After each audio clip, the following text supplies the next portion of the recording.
Hello students, welcome to लुकमास academy. आज हम करने वाले हैं class 10th mathematics chapter number 1 की रिव्यू एक्सरसाइज। उससे पहले अगर आपने अभी तक मेरे चैनल को सब्सक्राइब नहीं किया, कर ले सब्सक्राइब, वीडियो को कर ले लाइक और अपने दोस्तों के साथ शेयर करना मत भूलिएगा। चलिए स्टार्ट करते हैं हम अपनी वीडियो को। सबसे पहले आप अपनी मैथमेटिक्स की बुक्स लिए हैं और उसका सफ़ा नंबर 15 खोल लें। सबसे पहले हम करेंगे MCQs। सबसे पहले MCQs की बात की जाए तो फर्स्ट MCQs है हमारे पास, standard form of quadratic equation is. अब हमने पीछे पढ़ा हुआ है क्वाड्रेटिक इक्वेशन की डेफिनेशन के अंदर जो हमने पहले की थी कि एक क्वाड्रेटिक इक्वेशन की स्टैंडर्ड फॉर्म क्या होती है। इसकी तरह हम आपको थोड़ा सा पीछे ले जाएँ तब शुरू में आपको मिल जाएगी अपनी जी। Standard form of quadratic equation is ASK plus BX plus C is equal to 0 is called the general or standard form of a quadratic equation। यानी जिसमें S की हाईएस्ट पावर स्केयर होती है, ASK plus BX plus C is equal to 0, वो standard form है। पहला देखें BX plus C, no, X की हाईएस्ट पावर 1 है इसमें। फिर तीसरा देखें ASK, ये 2 है लेकिन यहाँ पे फिर BX आ जाता है तो यहाँ पे कोफिशिएंट नहीं है, सॉरी कांस्टेंट नहीं है हमारे पास। फिर तीसरा देखें इसमें स्केयर तो है लेकिन यहाँ पे फिर एस का कोफिशिएंट नहीं आ रहा हमारे पास। लेकिन दूसरा देखें तो A square plus BX plus C is equal to 0, A is not equal to 0, ये बिल्कुल ठीक आंसर है। फिर अगर हम आ जाते हैं दूसरे MCQs पे, the number of term in the standard quadratic equation. अब इसमें नंबर ऑफ टर्म्स कितनी हैं आप खुद गिने, ए square A, BX B, C, कितनी होगी 3, 1 2 3 या 4, तो इसका आंसर है 3। फिर नंबर 3 पे आ जाएं, the number of method to solve a quadratic equation. There are 3 method to solve a quadratic equation, completing square, factorization, quadratic formula. तो कितने हो गए 3। द क्वाड्रेटिक फॉर्मूला इज़, अगर हम इसकी स्टैंडर्ड फॉर्म जो है क्वाड्रेटिक इक्वेशन की, इसको अगर हम सॉल्व करते हैं कंप्लीटिंग स्केयर के साथ तो हमारे पास एक क्वाड्रेटिक फॉर्मूला निकल आता है। ये हमने पीछे पढ़ा भी हुआ है और पीछे लिखा भी होगा, हम आपको दिखा देते हैं जी। क्वाड्रेटिक फॉर्मूला ये है जी, क्वाड्रेटिक फॉर्मूला है पेज नंबर 6 पे, -b plus -b square minus 4AC divide by 2a। अब यहाँ पे आप ये देखें ये ऑप्शन कौन सा है, इसमें -b ठीक plus -b square minus 4AC, यहाँ पे माइनस नहीं है, गलत है, यहाँ पे माइनस नहीं है, यहाँ पे है देखिए b में प्लस है, तो इसका आंसर यही है। 2 linear factor of x square minus 15x plus 56। अब लीनियर फैक्टर पहले हम समझ होते हैं, लीनियर फैक्टर होते हैं पहले हम ये समझ लेते हैं जी। लीनियर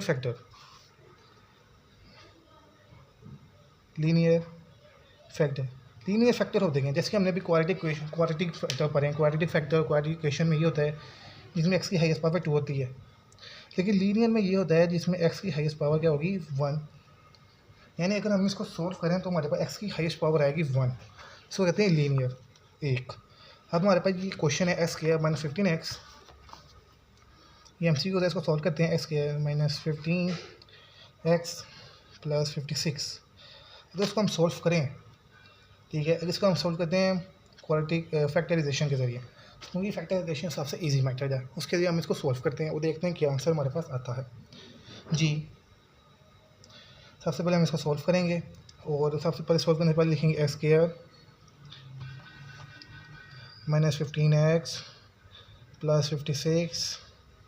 ओके, फैक्टराइजेशन होती क्या है, हमने इन दोनों को नंबर, इसका x स्क्वायर का कोफिशिएंट को हमने कांस्टेंट के साथ मल्टीप्लाई करना है, यानी इसका कोफिशिएंट इस टाइम 1, जिसका कुछ भी ना होता है उसका होता है 1 multiply by 56 is equal to 56। अब हमें दो नंबर्स देखने जिनको मल्टीप्लाई करें 56 आ जाए, लेकिन प्लस माइनस करें तो 15x आ जाए, ठीक है। अब हम ये दो नंबर देखेंगे और देखते हैं हमारे पास कौन सा नंबर आते हैं, ठीक है जी। अब हमने दो फैक्टर्स देखने हैं जिनको अगर हम मल्टीप्लाई करें तो हमारे पास आंसर आएगा 56 का, ठीक है, लेकिन इनको प्लस या माइनस करें तो हमारे पास आंसर आना चाहिए 15, ठीक है। अब हम देखते हैं जैसे दो फैक्टर जैसे 7 मल्टीप्लाई बाई 8, आंसर आएगा 56, लेकिन अगर हम इनको प्लस करें या हम माइनस करें तो हमारे पास आंसर आना चाहिए 15 है। ओके, अब देखें अगर -7 + 8 is equal two plus minus minus 8 में 7 गए तो 1, साइन बड़ी वैल्यू का प्लस 1 है यहाँ पे, 9 15 है। फिर अब देखते हैं -7 तो -8 माइनस माइनस प्लस 7 8 15, साइन कौन सी वैल्यू का, जो बड़ी वैल्यू, जैसे यहाँ पे 8 है माइनस, अब यहाँ पे प्लस 15x के minus 15x, so x square -7x -8x plus 56 आ जाएगा। ओके, अब इन दोनों में से कुछ कॉमन है यार, जैसे x कॉमन, x आ गया कॉमन में, क्योंकि x यहाँ पे भी x यहाँ पे भी है, तो x -7, इधर दोनों में कुछ कॉमन है। अब a के टेबल पे 56 आता है, लाजमी बात आता है, काम पे आता है 8 7 8 8 1 8 8 5 40 8 6 48 8 6 48 7 56, सो -8 आ गया कॉमन में, और इधर आ जाएगा x, माइनस कॉमन लिया है तो साइन हो जाएगा चेंज, -7। ओके, फिर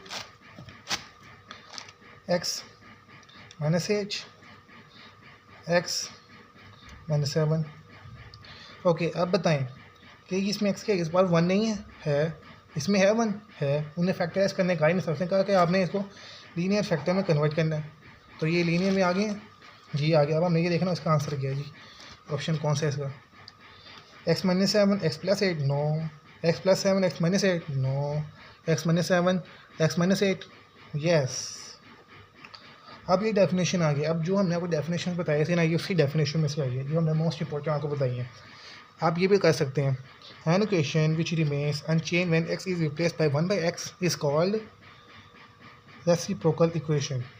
N equation of the type 3x जिसमें वेरिएबल किस में आ जाए, पावर में आ जाए, एक्सपोनेंशियल में आ जाए, जिसमें वेरिएबल किस में आ जाए, एक्सपोनेंशियल में आ जाए, उसको कहते हैं एक्सपोनेंशियल इक्वेशन जी। आगे फिर वो क्वेश्चन है सॉल्व वाला, उसको हम सॉल्व करते हैं और इंशाल्लाह बेहतर करेंगे। 4x² -16 क्वेश्चन नंबर 2 कर रहे हैं अब हम। 4x² -16 = 0। ओके जी, अब देखें, अब खुद देखें इसमें तो कुछ कॉमन आ रहा है, कुछ कॉमन आ रहा है या नहीं आ रहा। लाजिम बात है 4 के टेबल में 16 आता है, लाजिम बात आता है 4 कॉमन आ गया, s² माइनस 4 के टेबल 4 16 आ गया, यहाँ पे स्क्वायर = 0। अब 4 यहाँ मल्टीप्लाई हो रहे हैं के साथ, तो इधर आगे हो जाएगा डिवाइड, s² -4 = 0 डिवाइड बाई 4 0 था, डिवाइड करेंगे तो 0 आ जाएगा, s² -4। अब 4 यहाँ माइनस हो रहा है, यहाँ आके क्या हो जाएगा, लाजमी बात है प्लस हो जाएगा, तो 4 यहाँ पे आके हो जाएगा प्लस s²। 4 अब यहाँ पे स्केयर ख़त्म करना है, तो हम क्या लेते हैं स्केयर रूट।